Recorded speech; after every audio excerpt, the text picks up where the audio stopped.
Daí eu entrevistei um outro cara que cuidava da seção de saúde do Carandiru, né? Ele disse a quantidade de pneu que chegava lá, entendeu? Era total, porque não aguenta, ele quebra. Aquilo lá é feito para quebrar, né? Então, essas organizações criminosas, elas surgiram assim. E a partir de um certo momento, tanto o Comando Vermelho no Rio de Janeiro, quanto o PCC em São Paulo, eles começam a negociar com o Estado a gestão do presídio, né? Porque o Estado não garante a gestão. O Estado não garante a vida desses indivíduos, né? Porque o Estado, na verdade, pratica a pena de morte lá dentro. Rigorosamente, ele pratica a pena de morte, né? Então, seja de coisas do tipo, sei lá, entendeu? É chocante, mas, enfim, imagino que vocês já ouviram falar, enfim, mais do que eu, né? Mas alguns relatos que para mim ficou, entendeu? Para mim foram fundamentais para mim entender, entendeu? O cara que chega, o carcereiro que chega, entendeu? Ele decide quem deve viver e quem deve morrer. O carcereiro decide. Então pega o sujeito que devia estar no seguro e joga na galeria. Não diz, 2 minutos depois o cara está morto. Né? Então ele decidiu que esse cara, que devia ser protegido pelo Estado, ele está sob tutela, está sob custódia do Estado. Né? Ou então o mercado de estupro, né? Que o carcereiro organizava. Né? Bom, então, percebe? Quer dizer, quem vocês querem que eu traga? Entende? Quem vocês querem que suba? Quer dizer, que seja trucidado e morto em 1 segundo? Entende? Quer dizer, então tem uma gestão da morte, entendeu? Que é uma coisa espantosa. Além daquelas condições carcerárias que a gente sabe qual é, bom, que deixa as pessoas loucas. Né? E que vai desencadeando uma maldade, né? De um com os outros, que é uma coisa impressionante. Né? Até para, enfim, miríades de histórias. Miríades. Né? Eu tenho, entendeu? Muitas horas gravadas de conversas e de coisas que eu anotei. Então, sem isso, a gente não consegue entender como é que esses caras se organizaram. Então, nesse sentido, é o Estado, sim, que se formou. E formou. Né? Porque é isto. Ou eles faziam isto, ou eles morriam. Né? Então, num primeiro momento, tem toda uma gestão da vida. Na verdade, é uma negociação da vida e da morte. Sem isso, na minha opinião, não dá para entender nem o Comando Vermelho no Rio de Janeiro, nem o PCC em São Paulo. Né? Primeiro ponto. Né? Bom, a partir de um certo momento, a negociação, a gestão da prisão é feita por eles. Não por eles, quer dizer, eles negociam com o Estado o tempo todo. Esse é o primeiro ponto. A segunda coisa que me intrigou muito na história do PCC é o seguinte. Assim como o Comando Vermelho, na sua origem era um bando de ladrão. Tudo que é ladrão de banco. Né? É verdade que ladrão de banco tem alto prestígio na hierarquia bandida, né? Eles são a elite. Né? Mas é um bando de ladrão. E ponto. E ponto. Sindicato do crime surge em todas as prisões do planeta. Isso existe, entendeu? Faz parte da lógica. Faz parte da lógica, porque eles se defendem, uai. Entendeu? Se defendem, eles reivindicam, eles se organizam. Isso tem, não sei se em todas é palavra muito forte. Digamos, quase todas. Né? Isso faz parte da história das prisões. Ora, então, por que diabos, a partir de um certo momento, eles ganharam essa bola toda? Né? Não estava escrito nas estrelas. Eles poderiam ter ficado, sabe, uma organização que tem domínio na prisão. E pronto. Né? Então, acho que aí tem duas coisas que também não acontecem apenas no Brasil. É claro que acho que aqui tem uma escala, entendeu, que tem a ver com a nossa tragédia brasileira. Né? Mas isso acontece com os grupos muçulmanos na França. Né? É muito importante também, por exemplo, na América Central, tem algumas coisas muito parecidas. Né? As chamadas maras. As maras são umas gangues urbanas, entendeu? Muito violentas.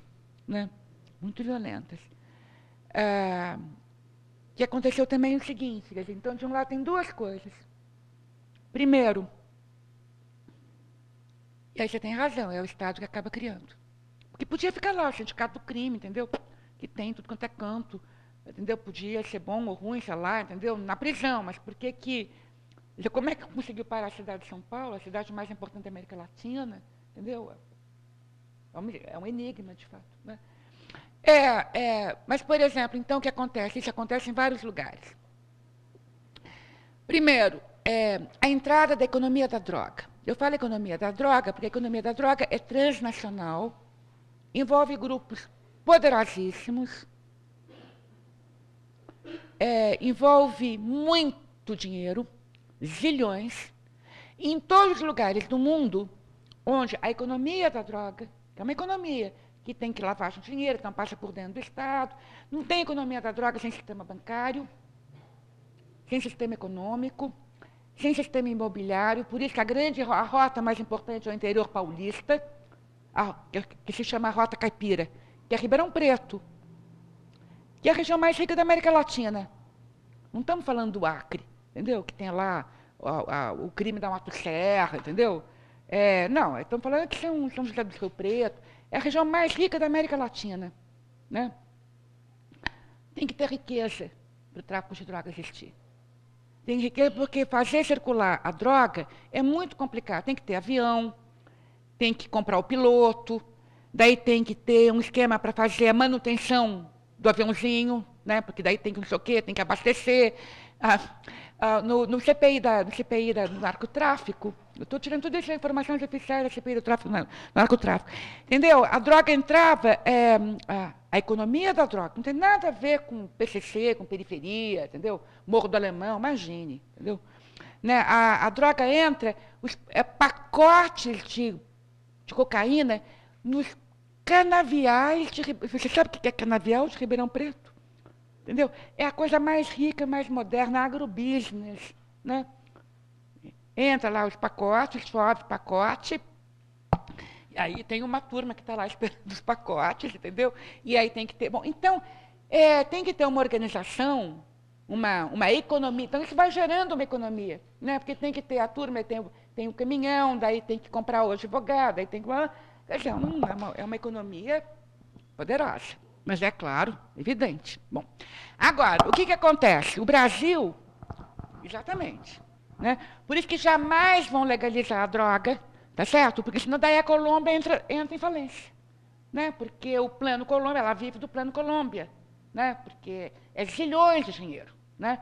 E a nossa polícia também, parte da modernização da polícia militar hoje em dia, está enorme, são convênios com a polícia de Nova York e outros estados, e também acordos bilaterais entre zilhões, né, pelo qual a polícia é renovada, para combater... Bom, então é evidente que não vão resolver isso nunca.